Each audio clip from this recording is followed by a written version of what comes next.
Hi, hello, good evening, my dear students. Welcome back to my YouTube channel, Kayaka Maths Classes.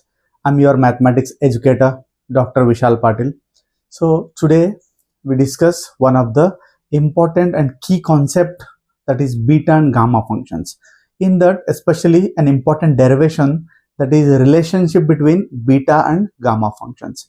So, we need to derive what are the relationship between the beta functions as well as gamma function, my dear students. Okay, for that we need the basic definitions as well as modified form of definitions of beta and gamma functions to derive the required relationship. Okay, let us see what are the things necessary or required to prove the required quantity. Okay, so I request my dear students, please subscribe to my channel and share with your friends and watch this video till the end of this session. Okay, so let us see what is the relationship between beta and gamma function. So they will ask by using the relationship between beta and gamma, or they will ask to prove that beta of m comma n is equals to gamma m into gamma n divided by gamma of m plus n. So this is beta symbol, this is your gamma symbol. Okay, so m n divided by m plus n. Okay, we need four terms, 1, 2, 3 and 4. Okay, for that we need to consider the definitions for beta and gamma function. Let us see, my dear students. You need to remember the definitions. Here it is a definition of beta function. Beta of m comma n is equals to 2, 0 to pi by 2, sin raised to 2m minus 1, cos raised to 2n minus 1 into d theta, equation number 1. And these three are the definitions of gamma function. We have used only one definition of the gamma function for three different terms, that is for m, n as well as m plus n, with three different variables. Same definition with three different variables, my dear students. Okay, my dear students, let us define the gamma function. So gamma for n, so this term n is nothing but what? 2 times of 0 to infinity e raised to minus x square x raised to 2n minus. If it is n, here it will be n, and we have used the variable as x here. So for m, instead of n it will be m, and instead of x variable I have introduced it as y variable. Same formula. So instead of x you have y, n it is m, because it is for n it is n, for m it is m. Okay, same we need m plus n, gamma of m plus n also. So instead of y we have used the another variable called r, my dear student. There is no simplification here, only we have used different variables for n, m and m plus n, my dear. Okay, so everything is same. Instead of m plus n, here it was m, we have used m. So here it is m plus n, I have used r to the power as m plus. Okay, that is the only difference. Okay, now what we need, my dear students, we need gamma m into n. Okay, so here are the m into n, just multiply them. Let us see. Gamma m into gamma n is equals to, so we need to multiply these two. 2 into 2 it is 4. So I'll write both the integrals, that is both are 0 to infinity, 0 to infinity. Okay, now I'll keep these two as it is. E raised to minus x square, x raised to 2n minus 1 dx, and e raised to minus y square, y raised to 2m minus 1 into dy. Okay, so I have just multiplied all the three here, and these three elements are here. Okay, now let us see. You can observe these two variables are same. What same? Their bases are same. We can add their powers. Okay, so what this will be, my dear student, I'll keep all the other terms as it is. 0 to infinity, 0 to infinity as it is. So e raised to minus x square, I'll take minus as common here. It becomes minus as it is, it becomes x square plus y square. If bases are same, you can add their powers. Okay, by taking minus as common, I'll keep every term as it is. So x raised to 2n minus 1 and y raised to 2m minus 1 also as it is, into dx dy, into dx dy. So this is our equation number 5. This is our equation number 5. Okay, my dear students, now let us evaluate the RHS of equation number 5 by changing into polar form. So how to convert into polar form is very important, my dear students. Okay, so we need to convert into polar form from Cartesian is by substituting the parameters of x is equals to and y is equals to. Let us see. Let us evaluate RHS of equation 5 by changing into polar form. So how to change is, so let us take x equals to r cos theta and y is equals to r sin theta. Now you just square it and add it. How to square add it? So add LHS with LHS, RHS with RHS. X square plus y square. So RHS you can square it and add it. R square cos square theta, R square sin square theta. If you take R square as common, it remains sin square theta plus cos square theta, and that is equals to 1. So the remaining term will be only R square. Okay, this is one thing.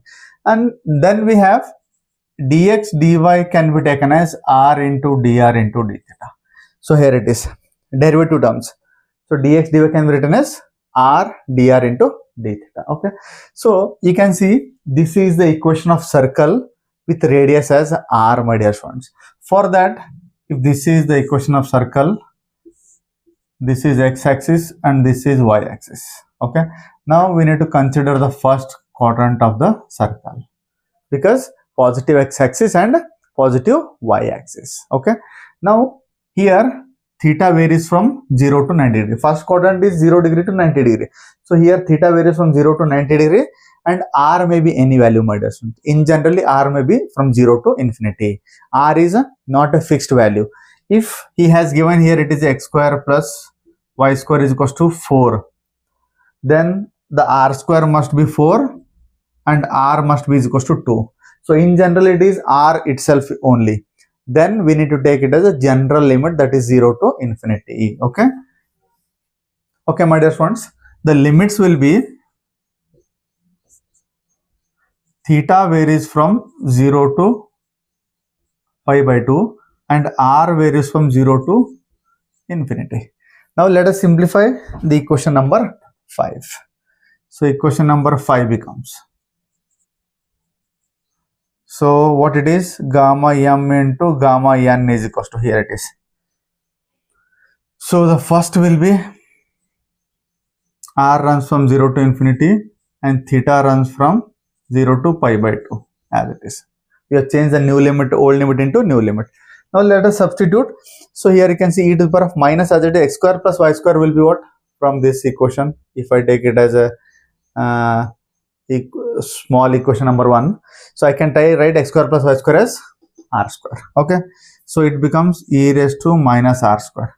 Then x value and y value you need to substitute. X value as, here you can see, so this is our x value and this is our y value. Just use here, because we are converting into polar in a sense, the equation must be in the form of r and theta. Okay, Cartesian into polar. Let us substitute. So here you can say x to the power of 2n minus 1, x is r cos theta to the power of 2n minus 1 as it is, and y value is, here it is, r sin theta. R sin theta to the power of 2m minus 1, and dx dy is nothing but, here it is, r dr d theta. R dr d theta. So this is the substitution from equation 5 into this. All the x values, y values and dx dy as well as x square plus y square value. Now let us simplify. Let us simplify.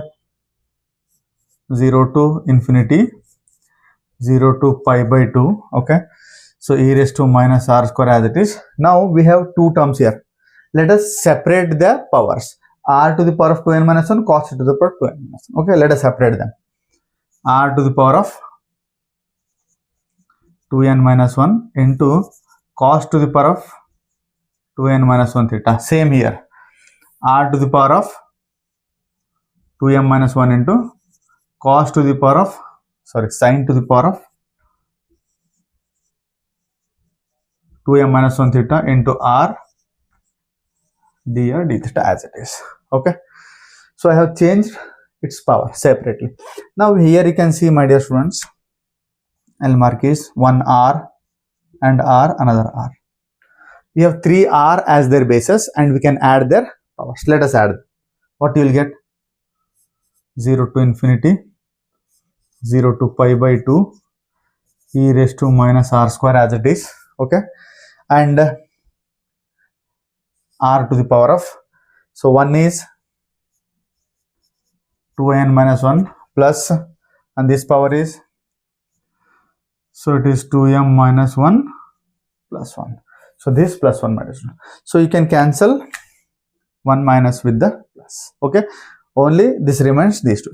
And we'll keep cos and sin as it is.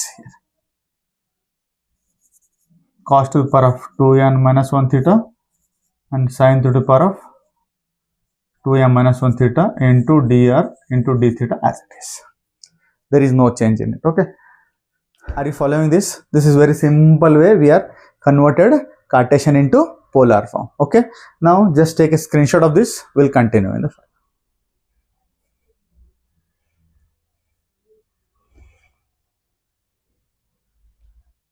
Okay, my dear students, let us simplify further. So this is gamma m into gamma n is equals to, now, okay, let us simplify, my dear students. So I left 4 here. So there was 4 in the equation number 5. So we have not written by mistakenly. Please note it down. So 4 has to be kept as it is. Now let us separate theta and r terms. Okay, let us. So what I'll do is, this among the 4, I'll take 2 with the r value and 2 with the theta value. So this is our r and this is our theta limit. So I'll take 0 to infinity, and what are the r values here? E raised to minus r square. Okay, and this is r value. If you simplify it, what you'll get? R to the power of 2 as common, m plus n minus 1. So it is 2m, 2n. Just take 2 as common and this minus 1 as it is. Okay, into dr. Into dr. Here it is dr. Now I'll take into 2 theta from 0 to pi by 2. Here it is. This is the limit. And what are the theta terms? These two. Sin to the power of 2m minus 1 theta, cos to the power of 2n minus 1 theta into d theta. So I have written all the terms here, but r in one bracket and theta terms in another bracket. Okay. Now this is gamma m into gamma n as it is. So this is the definition of the gamma function. So this is the definition of gamma function in sense gamma of m plus n. Which equation? Equation number 4. Okay. Because of equation number 4. And this is the equation what? Into, this is a beta, equation number 1. Beta of m comma n. I'll write here. Equation number 1 and 4, my dear students. You can go back and check what are the equation number 1 and 4. So this is equation number 4 and this is equation number 1. I have written here. Okay. Now I'll take this into LHS. Therefore, beta of m comma n is equals to gamma m into gamma n divided by gamma of m plus n. So this is the required data he has asked to prove. This is simple. Again, we need to go back to equation number 4 and equation number 1. And that's it. Exactly same. There may be change in some variables also. So the concept, the terms are exactly same. Okay. So this is the derivation of beta and gamma function and the relationship between. Okay. So I hope you understood this derivation. Please watch this video carefully and practice them. Definitely you're going to solve this example or this derivation with easy steps. Okay. So please subscribe to my channel. Thanks for watching the video. See you in the next class.